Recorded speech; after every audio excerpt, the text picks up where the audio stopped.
Greetings. How y'all doing? I am very, as I kick over the water, happy to be here. We are going to have a family conversation today. We're going to talk about how voting and policy shifts aid in building Black wealth and power.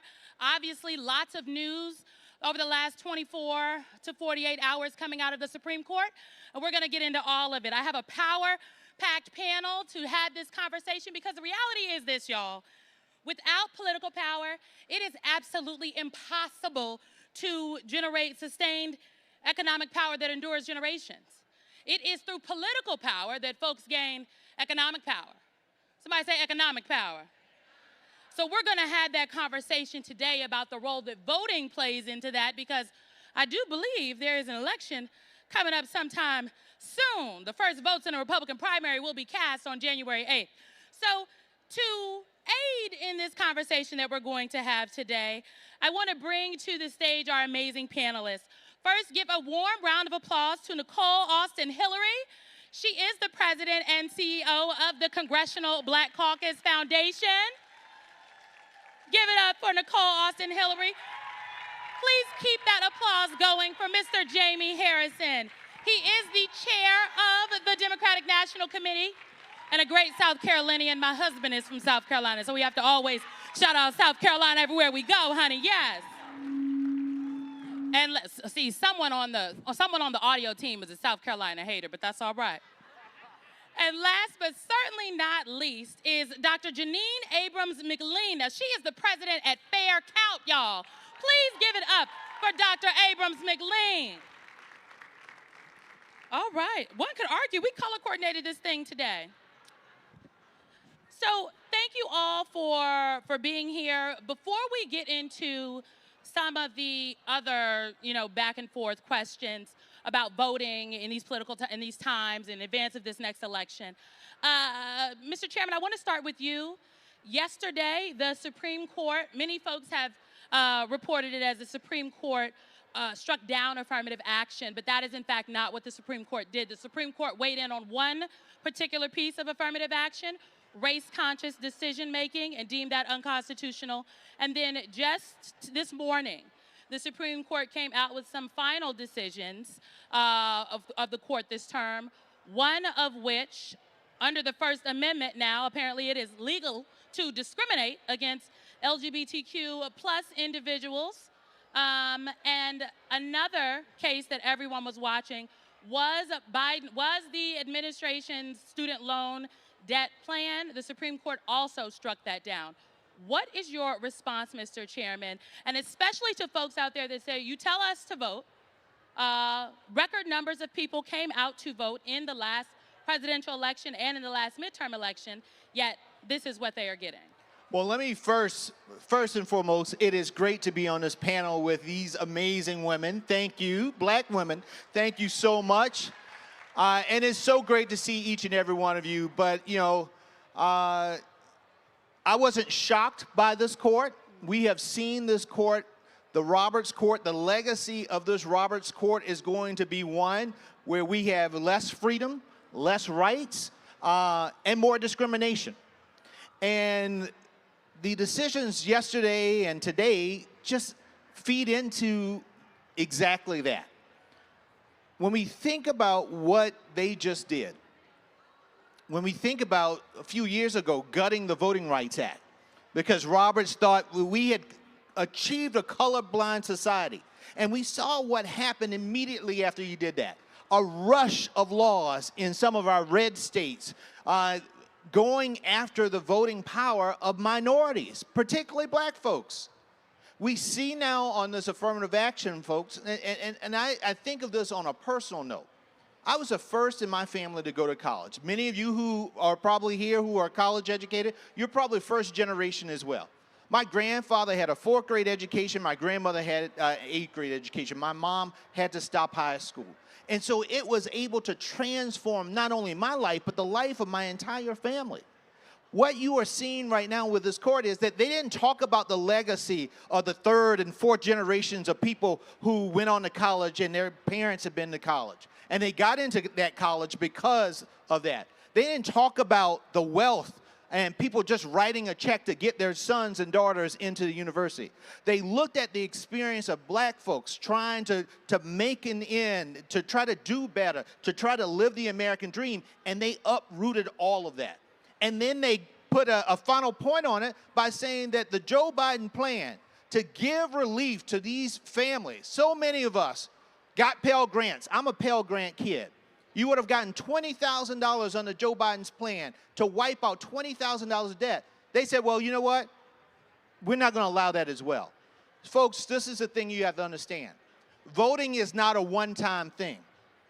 It took the Republicans 50 years to get rid of Roe versus Wade. 50 years. They were persistent. They didn't stop. They didn't give up. We can't just think because you vote one time, that means then everything that we have is going to be secure. You have to constantly do it. The thing that I do with my two boys who are in the room, every time my wife and I go to vote, they vote with us. They go with us to vote because I want it instituted in their hands. Just like every morning they get up, they wash, they brush their teeth. I want them to know every November you go vote because that's what we do. And we have to institutionalize it in who we are. So you can't give up. Just because things have changed, black folks have gone through so much in this country, and we will continue to go through a lot. But the one thing we know about us as a people is that we don't give up. We don't stop fighting. We continue to push and push because I'd be damned if I let my sons live in a South or in a country like my grandparents did. So we can't give up, folks. So, Nicole, for folks out there that don't know, you are the president and CEO of the Congressional Black Caucus Foundation. Folks, there are many branches that have the letters C, B, C. The Congressional Black Caucus Foundation, though, you all administer, if you will, ALC, the Annual Legislative Conference. That's every year, every September. Folks across the country, policymakers, black CEOs, just everyone who is engaged in any piece, if you will, of the African-American experience in the broader American fabric. They come to Washington, D.C. for this conference.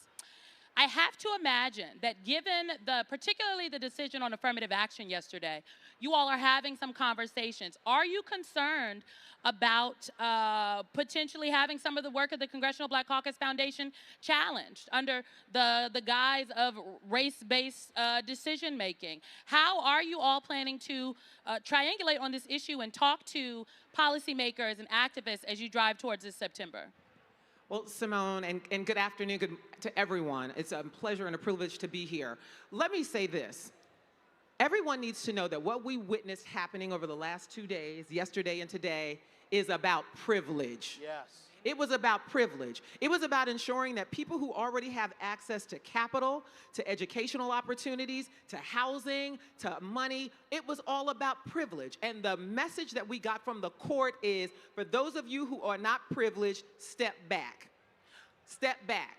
But the thing is this, we are not going to step back. History has shown us that our people do not take a back seat. This is why I'm so glad you brought up the Annual Legislative Conference. You all need to know the Annual Legislative Conference that we put on every September is the largest black public policy conference held in the country by far.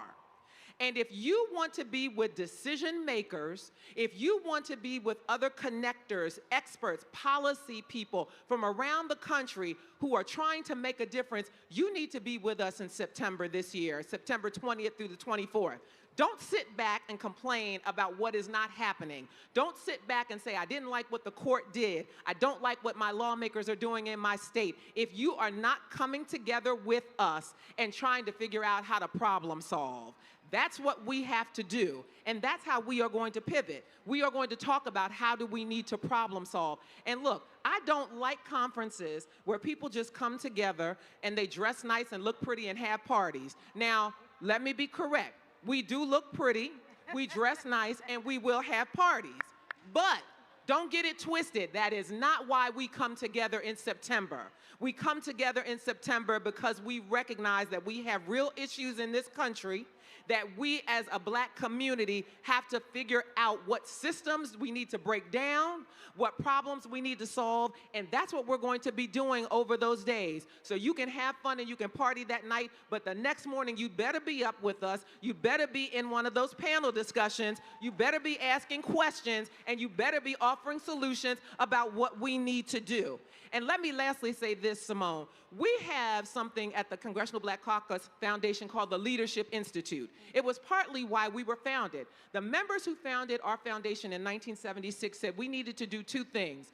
We need to ensure that we are developing the next generation of black leaders. So that's what we do through our Leadership Institute. We provide scholarships, internships, fellowships. We put more black interns on Capitol Hill than any organization in the country. And we were also founded to be a think tank, to solve problems and to put research in the hands of black America. So with respect to your specific question about this affirmative action case, our Leadership Institute is going to keep doing what it does, and we're going to reach out to sponsors and funders and say, help us do it even more so.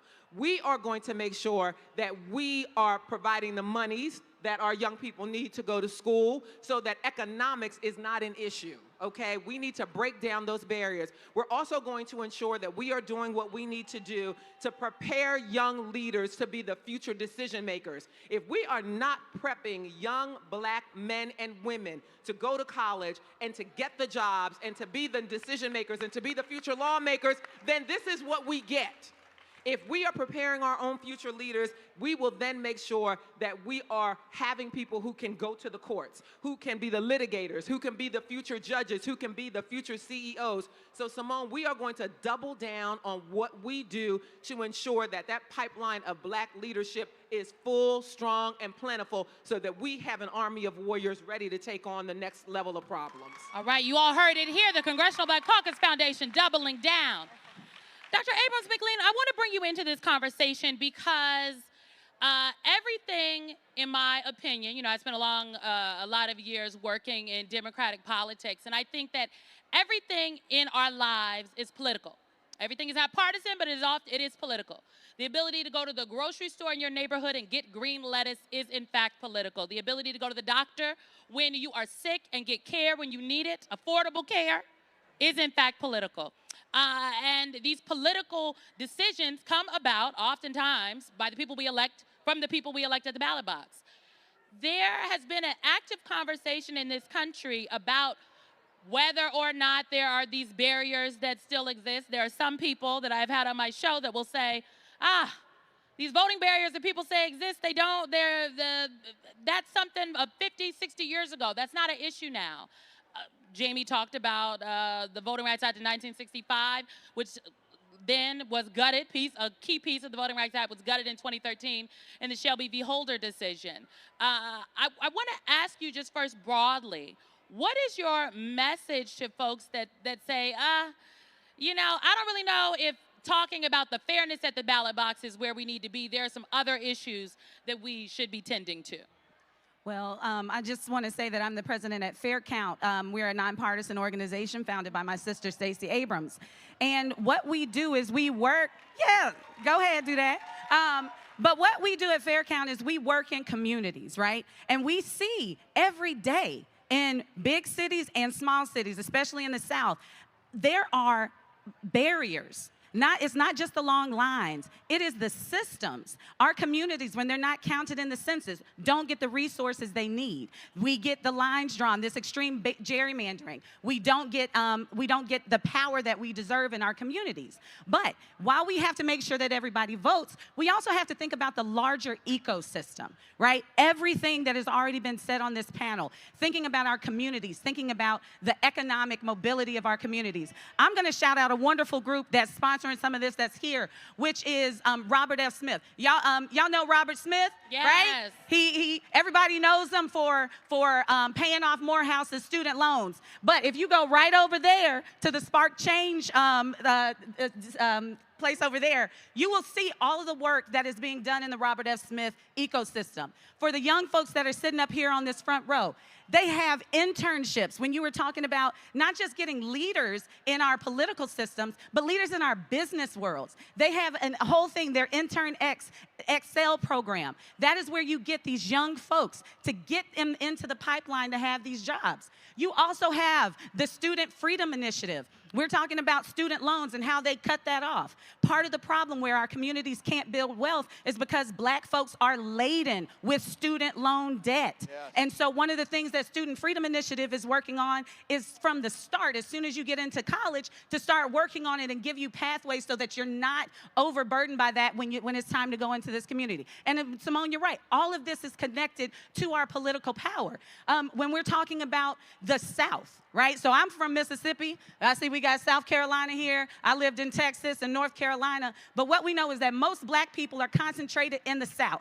We're all over, but we are concentrated in the South. And when you see a lot of these policies that are being that are being done, they are targeting and they're trying them out in the South to see how they can then expand it to the rest of the country. And so another thing that they're doing over there is the Southern Communities Initiative. When George Floyd died, all these companies said, we're going to put billions and billions of dollars into DEI, all of this stuff. And how much money have y'all seen come through? There's over $340 billion that has supposedly been committed to put into our black communities, and they're not putting their money where their mouth is. And so Southern Communities Initiatives is really trying to make them do that so that our cities like New Orleans, like Atlanta, like Memphis can actually get some of these resources. And then the last thing I'm going to say that it also ties back in to all of the policies, all of the information that we need to get into our communities has to do with all this funding that's coming down. There's the Infrastructure Reduction Act, bringing billions of dollars into communities. We also have broadband access that's all this money coming down. I think they just announced $42 billion in funding that's going to go to communities. And they talk about an equity lens, but we know good and well that if we don't speak up, they're going to give the money to the people that already have it. And why does that matter for us? Because it's information getting it to our communities. It's jobs for our communities. It is health. We're talking about, the health of our mothers and our children. All of that, if you don't have access, if you're in a Southern community where all of your hospitals have been shut down, if you have the internet, you can at least get some telehealth so that we don't have black mothers and children dying on a regular basis. And so all I'm saying is we have to vote, but we have to look again at the larger ecosystem. We can't just sit here and be laser focused on one thing. Everything works together, and if we do it right, then our communities can truly prosper. Jamie, this is a good point. Yes, we can clap for that. We can clap for that. I want to dovetail off of this because, people want to harp on young people, and as a millennial, I'm here to defend the young folk. And folks always want to talk about, it's young people that don't want to participate in the process. But I think if you go into any high school, most high schools in America, definitely any college campus in America, and you ask young people, do they volunteer? Are they engaged? They will raise their hand. And they'll all tell you some kind of community engagement or work that they are doing that they're passionate about. But some people will say, but I don't really know about the politics thing. So how do we bridge that gap? Because we just talked about everything is in fact political, and voting is important. It is yet but one tool in the toolbox of social justice, but it's a tool that if folks don't use, okay, the protests, the marches, the organizing on the side, it is all for naught. So how do we bridge this gap, particularly in communities across the country when it is not presidential, a month before presidential? Well, I've been saying this for well over a decade now, that in politics, particularly in the Democratic Party, I'm the third black person to be in the 175 years of the DNC. I'm the third black person to be the DNC chair. And I have said this. That should give everybody pause. I'm just going to hold on. Hold a moment. Hold on. That should give everybody pause. Please say it again, Jamie, because they might have missed it. So the DNC just turned 175 years old in May. I am the third black person to serve as DNC chair. We had Ron Brown, we had Donna Brazile, and now me. And in the Republican Party apparatus, Republican Party National Committee, how many black chairs have they had? They've had one. All right, we have the numbers now. Yeah. Now, but this is the thing. the Democratic Party has to transform itself. It cannot just be a political organization that knocks on your door or drops by your church 3 months before the election. It has to be a community organization. And that's a very different lens. When you're a community organization, you are there all the time. Yep. It is not like, oh, it's nice to see you. No, I'm here all the time. And I'm not just addressing the issues that are inherently political. I'm addressing everything. You need to fill out the FAFSA because you're a first-generation college person? Guess what? The Democratic Party is there to help you do that. You need to figure out how to become a first-time homeowner. Guess what? The Democratic Party is there. That is the transformation that we have to meet. So we have to make sure that people understand that the party cares about you, and not just before an election, but all the time. And that's what we are trying to push right now. For young people, they are less about political organizations and they're more about political values. What are the values and do your values align with theirs? And so we can't expect the young people to come to us. We have to go to them, to where they are, making sure that we're doing service, making sure that we're doing things that align with their values so that they feel a connection to the party because the party is a reflection of them. Nicole, in the time that we have left, the reality is that I think it's important to say here on the stage that every black person in America is not a Democrat. No. There are some people, as Jamie noted, who are unaffiliated. I am pretty sure that in my father's long life, he was a Republican. Now, he liked to pretend he was an independent, but I got the receipts. So I say that to say, with the foundation, you all do a lot of work with corporations and in bringing various different folks to the table to address issues that are of key concern to Black America. These are quite challenging political times. The ground is shaky, and I'm sure those conversations are not always easy. So what are just some of the ways in which you all engage in those conversations that folks might be able to take back to their own communities? I'm going to leave you all with 3 quick things. As I said earlier, I don't like conferences and when we all get together and look good, but we don't have solutions. So I want to talk about 3 solutions. Number 1, we are always speaking from a place of truth. Okay? I don't care who our sponsors are. I don't care who is working with us. We are speaking from a place of truth. Always about what does our community need, what do our young people need, and what is the work we need to do in the Black community. And if you are all about that truth and supporting that truth, we welcome you to be around our Congressional Black Caucus Foundation table. In fact, we have a report that's going to be coming out soon that talks about corporate responsibility and what we expect from corporations who are investing in our communities, because we need to make sure that everybody is on notice about what our communities need. But these are my 3 things that I want to leave everyone with. Earlier this week, I had the pleasure and the privilege of being in a 1-room schoolhouse that taught Black students in Cambridge, Maryland, which is where Harriet Tubman was from. And it reminded me that it is our responsibility to do the work that we need to do to empower our own communities. That's one of the things we need to get back to. These Supreme Court decisions this week, the lessening of voting rights, we have to take that power back. So number 1, start putting these lessons back in your schools. We no longer have civics education in public schools in this country. Where do you think young people learn about the power of voting? Where do you think they learn about democracy and the Bill of Rights? They don't learn it from TV, they learn it in their schools. And if our schools don't have it, as I started this conversation, it's about privilege. If we are not giving our young people the tools and information they need, they cannot compete with those who are privileged. So take that power, put it back in your schools. I know you all go to school board meetings and all of those things. Don't just talk to them about whether there are buses and whether there are school lunches that your children need and whether they like chicken nuggets versus hot dogs. Get into the substance. Talk to them about what they need to learn so that they can be leaders in their communities. Yeah. Number 2, make sure that you are doing what you can right where you sit. Don't wait for the leaders who are on these stages to be the problem solvers. You all are powerful people. Yeah. In my community growing up, the reason why I am what I am is because I saw men and women every day leading the fight in my community. Those unsung heroes, those names that people don't know. They might not have fancy titles like we do, but they are the people doing work just as hard and making the differences just like we are.